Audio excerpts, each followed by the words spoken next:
All right, we are live at SOMOS, and I'm with Senator Shelley Mayer, and she has a special announcement for us. Well, Skye, thank you for having me. It's really a treat to be here. This is a very dynamic place.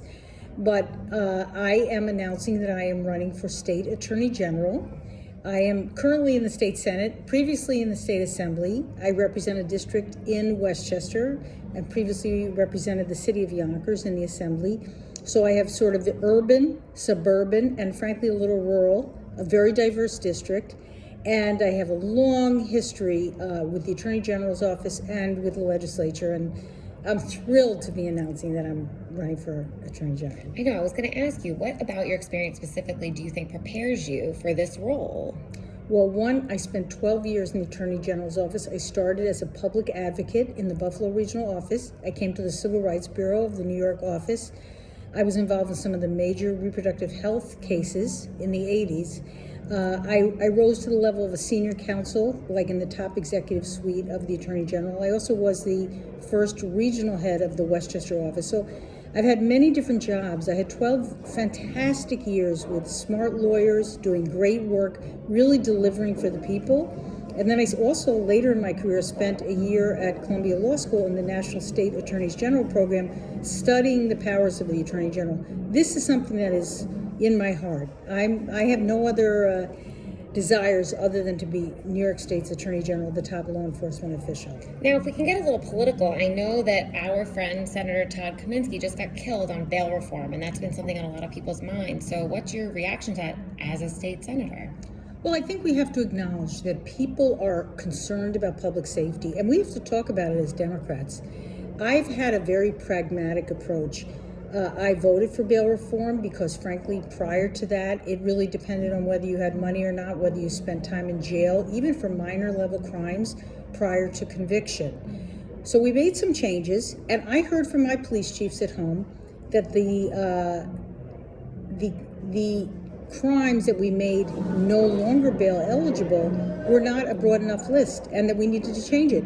And with Todd's help, Todd was a big proponent with myself, we went back and tried to change it. And I think we should change it again. So I think people ought to be thoughtful about the fact that we made some important changes that reflect that money shouldn't be the reason why your child sits in jail pending a trial on a minor charge. But there are many charges that perhaps we should reconsider and maybe think about giving judges additional discretion. So we have to talk about these issues because they matter to people and they're very legitimate concerns. And rather than letting it be a sort of you're a terrible person because you voted for it, let's talk about it, let's correct it and make some improvements if we need to, and let's continue to voice our support for law enforcement and the police. And I'm a strong supporter of police and law enforcement, and I know that the majority of people want public safety top of mind. And I know recently in this election we saw a big red wave. What are your feelings on working across the aisle?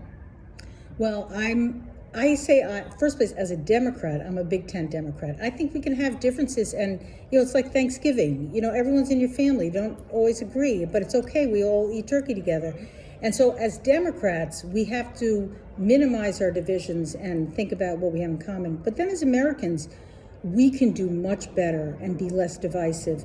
I've worked with Republicans all my life. I represent many towns that are led by Republicans now. I work closely with them. I've worked with Republicans in the Assembly, in the Senate, throughout my career.